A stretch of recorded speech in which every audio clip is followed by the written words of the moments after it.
आप लोगों ने शायद यूट्यूब पे कई वीडियोस देखी होगी, कई आर्टिकल्स देखे होंगे, कई इमेजेस देखी होगी इस भीमकाय सांप की। इसका नाम है टाइटानाबोआ।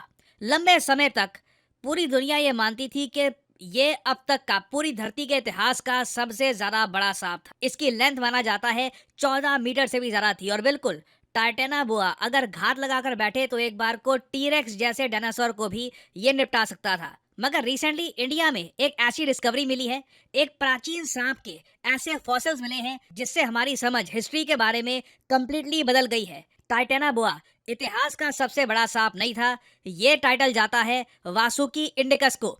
हाल ही में आईआईटी की रिसर्च में ये पता लगा है कि वासुकी इंडिकस ये एक्चुअली धरती के इतिहास का सबसे लंबा और सबसे बड़ा सांप था। ये ऑल टुगेदर एक अलग ही टाइप का बीज था ना। वासुकी इंडिकस भारत में किस टाइम एग्जिस्ट करता था, ये इतना बड़ा साइज में क्यों हो गया, हमें इतने साल क्यों लग गए ये जानने में कि दुनिया का सबसे बड़ा सांप वासुकी इंडिकस ये भारत में एग्जिस्ट करता रहा, भारत की जमीन पे था।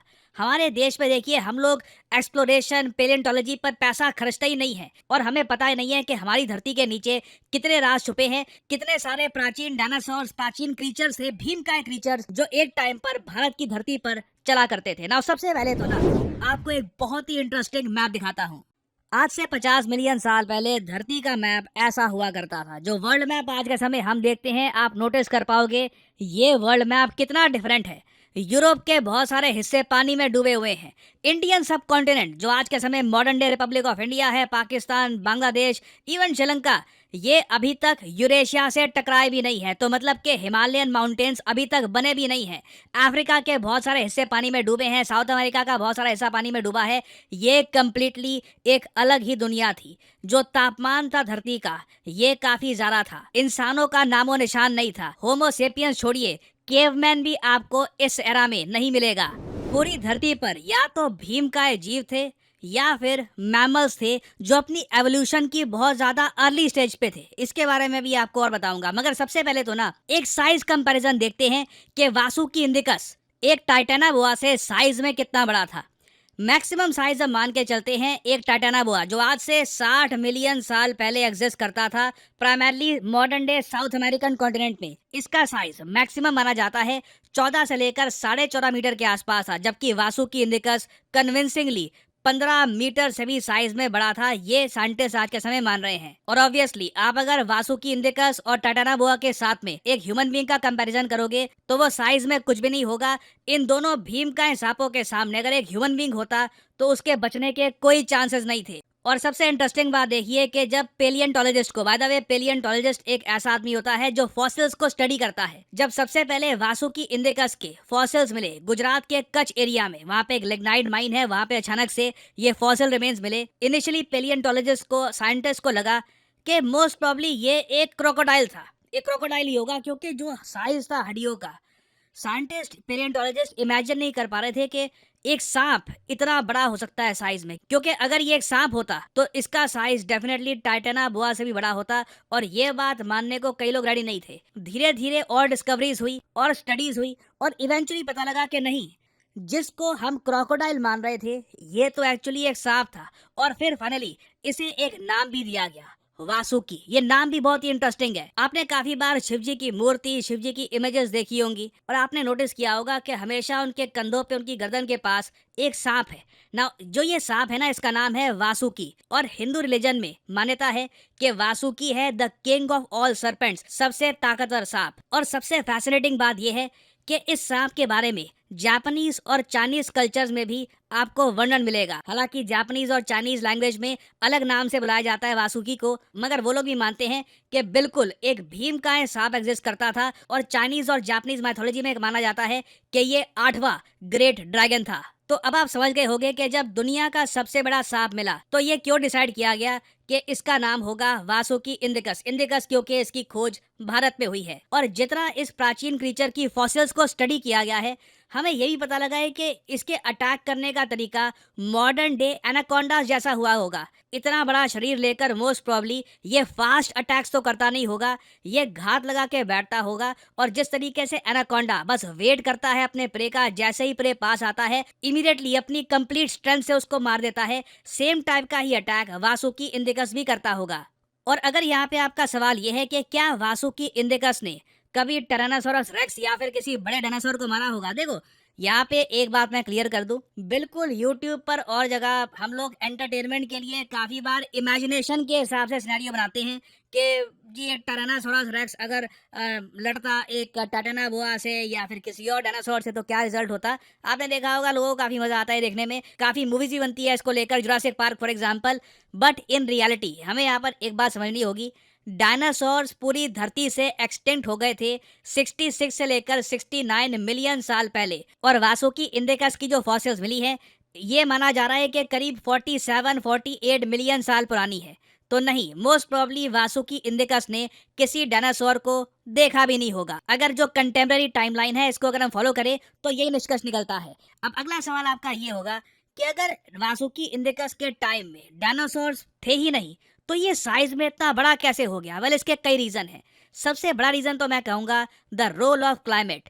सांप कोल्ड ब्लडेड क्रीचर्स होते हैं, उन्हें एनवायरनमेंट से गर्मी चाहिए होती है सरवाइव करने के लिए। आपने नोटिस किया होगा, सांप आपको एंटार्क्टिका आर्टिक के आसपास नहीं मिलेंगे, यूजुअली सांप वार्मर क्लाइमेट में ही मिलते हैं। और सिंस धरती का तापमान उस वक्त काफी ज्यादा था तो बाय डिफॉल्ट इस स्पीसीज का जो मेटाबॉलिज्म है, इसने ऐसी एडजस्टमेंट कर ली कि साइज लगातार इस स्पीसीज का बढ़ता गया। और साथ ही साथ मुझे ये भी ऐड करना पड़ेगा, सिंस धरती पर उस वक्त कोई बड़े डायनासोर थे नहीं तो वासुकी इंडिकस अल्फा स्पीसीज थी। पूरा जो फूड पिरामिड है उसमें आप कह सकते हैं जो टॉप पे कुछ स्पीसीज होती है जिनका शिकार किया नहीं जाता, वो बस बाकियों का शिकार करते हैं, उनमें से एक रहा होगा वासुकी इंडिकस। और साइंटिस्ट ने रिसेंटली यही बताया है कि most probably Vasuki indicus whales खाता होगा। आज के समय जो मॉडर्न डे भीम का वेल्स हैं वो नहीं। वेल्स इनिशियली कुछ हद तक ऐसी दिखा करती थी 50 मिलियन साल पहले।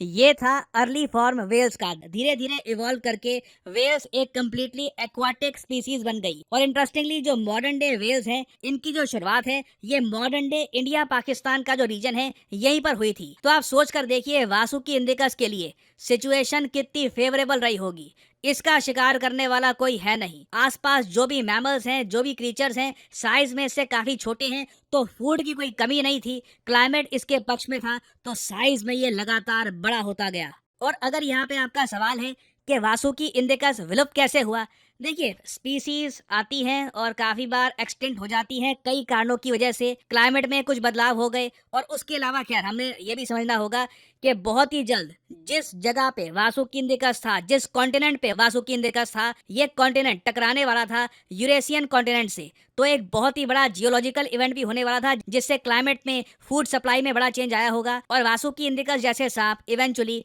एक्सटेंट हो गए। हालांकि ऑब्वियसली सांप अगर हम बात करें एज ए रेप्टाइल आज भी जीवित हैं, हर जगह जीवित हैं, बस उनका वो साइज नहीं रहा जो एक टाइम पर वासुकी इंडिकस जैसे सांपों का हुआ करता था। और अगर यहाँ पे आपका सवाल ये है कि हम लोग वासुकी इंडिकस के बारे में अब बात भी क्यों करें, ठीक है एक जमाने में 5 करोड़ साल पहले रहा होगा एक सांप, हमें क्या।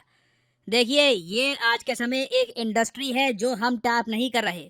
आज के समय पूरी दुनिया, यूरोप, यूएस, चाइना, जापान, हर जगह लेख लिख के जा रहे हैं वासुकी इंडिकस के बारे में। यहाँ पे आप देख पाओगे CNN वर्ल्ड का आर्टिकल है, colossal pre historic snake discovered in India. पूरी दुनिया बात कर रही है कि टाइटेनाबोआ से भी बड़ा सांप इंडिया में मिला है। इससे देखिए टूरिज्म इकट्ठा होता है। कई देश है दुनिया भर में जिन्होंने डायनासोर टूरिज्म की इंडस्ट्री बना रखी है। यूएसए इसका प्राइम एग्जांपल है। यूएसए में कहीं भी डायनासोर की फॉसिल्स मिलती हैं, ये लोग एक पूरा म्यूजियम खड़ा कर देते हैं। म्यूजियम में टूरिस्ट आते हैं, विजिटर्स आते हैं, रेवेन्यू होता है जनरेट। इंडिया में भी मैं आपको बता दूं, कई हमारे छोटे शहर हैं, गाँव हैं, अगर वहां पे डिस्कवरी होती है एक डायनासोर की या फिर वासुकी इंडिकस जैसे एक प्राचीन क्रीचर की, तो इस डिस्कवरी मात्र से ही उस पूरे क्षेत्र की इकोनॉमी पर एक बड़ा इम्पैक्ट आ सकता है। आप वहाँ पे एक म्यूजियम बनाओ, आप वहाँ पर पेलियंटोलॉजिस्ट को इनवाइट करो, उनके रहने के लिए होटल्स वहाँ पे होने चाहिए, स्टडी करने के लिए प्रॉपर जगह होनी चाहिए। आप देखोगे दुनिया भर से लोग भारत में आएंगे, पैसा खर्चेंगे इंडिया में, और इंडिया का नाम भी फेमस होगा as an important destination for palaeontologist. क्योंकि याद रखिएगा इंडिया में अभी डिस्कवरी हुई ही नहीं है। हमने अभी तक प्रॉपरली अपने देश की धरती को खोदा ही नहीं है, हमें पता ही नहीं है कि कौन-कौन सी मिस्ट्रीज़ दबी हुई हैं, कौन-कौन से प्राचीन डायनासोर्स यहाँ पे थे, कौन-कौन से प्राचीन क्रीचर्स थे, जिनके बारे में शायद पूरी दुनिया को अभी आइडिया ही नहीं है। तो ये एक अनटैप्ड इंडस्ट्री है, हमें डेफ़िनेटली इसमें टैप करना चाहिए और इससे millions perhaps billions of dollars का लॉन्ग टर्म में फ़ायदा होगा हमारे देश को।